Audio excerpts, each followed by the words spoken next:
Halo semuanya, perkenalkan saya Amelia Naptupulu dengan NIM 0303 138 2429122 dan rekan saya. Saya Adela Rensya dengan NIM 0303 138 2429111 dan teman saya. Perkenalkan, nama saya Verna Natalia dengan NIM 0303 1382 42900. Rekan saya Muhammad Ihsan Hidayat dengan NIM 0303 11 824 29002 dan rekan saya. Nama saya Ahmad Kazim dan NIM saya 030 31 382 429 124. Dan kami dari kelompok 3 akan menjelaskan tentang stockpile. Jadi yang pertama saya akan menjelaskan bagian pengertian daripada stockpiles. Jadi stockpiles itu sendiri adalah alat penyimpanan, tapi lebih tepatnya sebagai tempat penyimpanan sementara untuk hasil-hasil tambang seperti biji nikel, biji logam, dan juga batu bara. Ilustrasi dan skesa daripada stockpiles ini sendiri adalah berbentuk kerucut dan di sekitarnya itu terdapat aliran air drainase. Aliran air ini untuk mengalirkan air runoff, yaitu air yang tidak dapat masuk ke dalam tanah. Dan di sekitarnya juga terdapat settling pond sebagai tempat untuk menyimpan sementara limbah yang berasal dari aliran air drainase, berbentuk seperti kolam. Dan yang ketiga, prinsip kerja terbagi menjadi dua, stacking dan juga reclaiming. Stacking ini adalah metode khusus yang dilakukan untuk menumpuk material daripada biji besi dan lain sebagainya untuk disimpan di dalam stockpiles secara merata. Dan juga reclaiming ini adalah proses pengambilan kembali material yang berasal dari stockpiles tadi untuk disalurkan atau didistribusikan ke proses berikutnya. Sekian yang dapat saya sampaikan, terima kasih. Baik, di sini saya akan menjelaskan tentang proses optimasi produksi dan penanganan. Proses optimasi produksi dan penanganan adalah siklus berkelanjutan untuk meningkatkan efisiensi dan mengurangi biaya, serta memaksimalkan hasil dengan cara mengidentifikasi, menganalisis, dan memperbaiki aspek-aspek proses produksi dan penanganan barang. Proses ini melibatkan pengumpulan dan analisis data identifikasi masalah atau hambatan seperti pemborosan atau bottleneck, implementasi strategi perbaikan tata letak atau otomisasi, dan pemantauan hasil secara berkelanjutan untuk memastikan peningkatan kualitas dan efektivitas.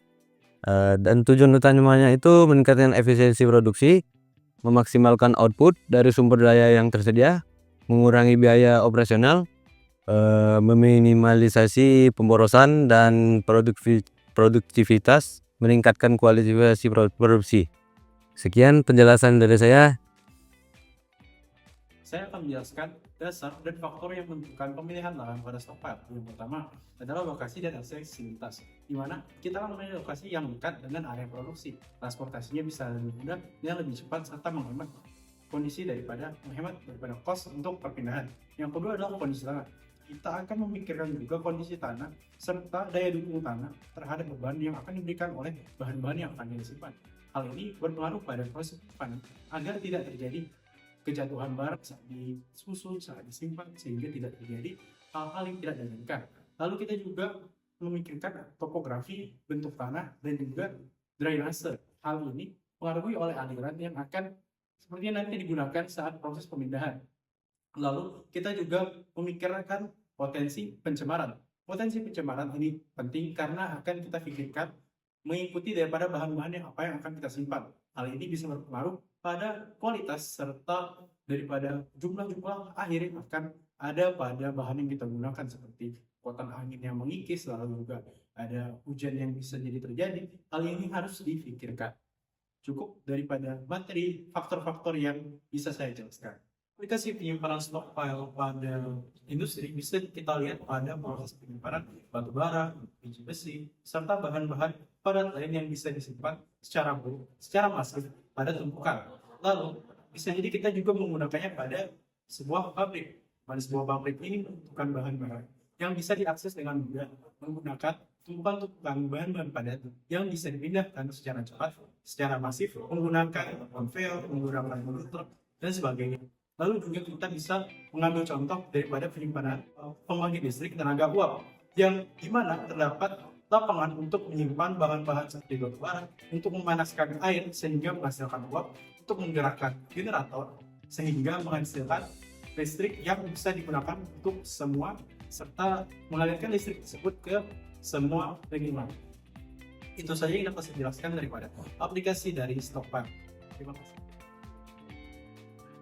Ini saya akan membahas aturan praktis dari rules of thumb untuk stockpile. Pertama, tinggi tumpukan biasanya dijaga 20-30 meter biar stabil dan aman. Kedua, bentuknya mengikuti sudut repose material sekitar 25-40 derajat.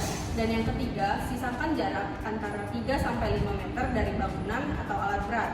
Dan yang terakhir, kapasitas dibuat lebih besar sekitar 10-15% dari kebutuhan untuk antisipasi kehilangan material.